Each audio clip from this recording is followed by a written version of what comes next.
Hello everyone, welcome to my channel. Please subscribe and hit the bell icon. The Curse of Oak Island. Team finds silver and gold medals and an artifact that could date back to 12th century. Marty Lagina listened intently to a new theory about the Ark of the Covenant and Oak Island. Pick credit. History. This week on The Curse of Oak Island, the guys found multiple artifacts that featured precious metals such as silver and gold, and they found another item that could date back to the 12th century. Also, this week, a researcher into Freemasons and symbols asked the guys if he could search the island for the Ark of the Covenant. The archaeologists came up winners this week. Jamie Kuba found a piece that was 90% silver. The hand-forged piece was likely part of a decorative. The high silver content meant this was technically classed as actual treasure.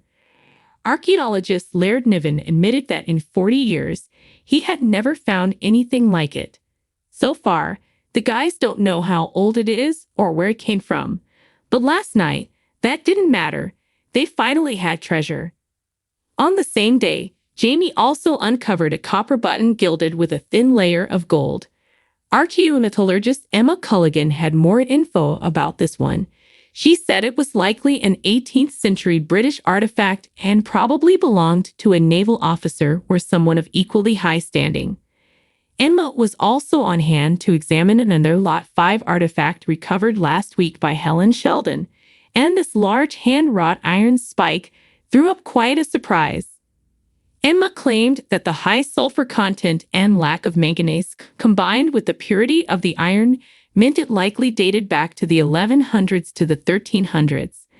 Once again, the 13th century time frame keeps popping up.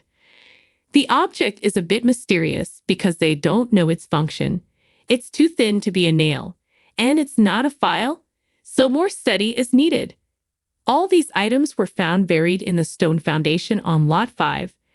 Meanwhile, the guys welcomed researcher John Edwards into the war room, who presented them with his theory that the Ark of the Covenant is buried on the island. John has been studying ancient symbols and icons for many years and has recently turned his attention to deciphering a Masonic code he found in two books from the 18th and 19th centuries. John believed these two books, which reference Daniel Desson and John Eason, two of the first Freemasons in Nova Scotia, contain references to Oak Island and the Ark of the Covenant. One of the books includes a doodle of what John believes could be the Ark, and another page appears to feature a hand-drawn map of Oak Island, complete with the lots marked out. The researcher also said that Nolan's cross is likely only one part of the Tree of Life, a Jewish and Christian symbol referenced in Genesis and other Bible books. The researcher suggested that a monument of such magnitude would have only been built to signify the location of an artifact of great significance, such as the Ark of the Covenant. John asked for permission to study Nolan's cross to see if his theory was correct and told the guys he could find them in X to dig. He superimposed Nolan's cross onto the Tree of Life symbol and said he wanted to search for boulders or other markings to prove the cross was part of the more complex ladder symbol. Marty Lagina and Tom Nolan told him to go for it. We should get some results next week. Hello everyone, welcome to my channel. Please subscribe and hit the bell icon.